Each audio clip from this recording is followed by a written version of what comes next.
बुलढाणा नगरपालिकेच्या मतदानावेळेस एका बोगस मतदाराला काही कार्यकर्त्यांनी पकडला आणि चांगला चोप दिला।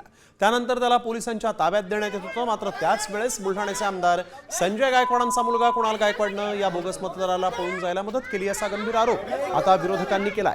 जेव्हा संजय गायकवाड यांना याबाबत विचारणा केली असता त्यांनी थेट निवडणूक आयोगावरच जहरी टीका केलेली आहे। तर दुसरीकडे शिंदे सेनेची गुंडागर्दी सुरू असल्याचा आरोप काँग्रेस प्रदेशाध्यक्ष हर्षवर्धन सपकाळ यांनी केला।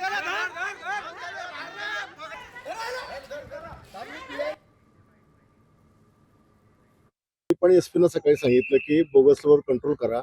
आम्ही एवढी मेहनत करतो, कष्ट करतो आणि चुकीचे लोक मतदान करतात आणि मग तिथे पराभवाला सामोरं जावं लागतं काम। आणि खरं तर मी निवडणूक आयोगासारखा नालायक डिपार्टमेंट कोणताच नाही।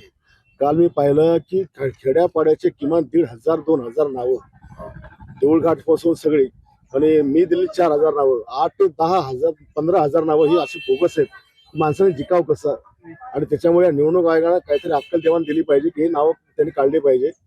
मतदान बोगस करून घेणे, गाड्या भरभरून ग्रामीण भागातील मतदान शहरात आणणे, हे मोठ्या प्रमाणावर अशा घटना या दुर्दैवाने घडून येत असताना आढळून येत आहे। एकनाथ शिंदे गटाने तर गुंडागर्दी लावलेली आहे।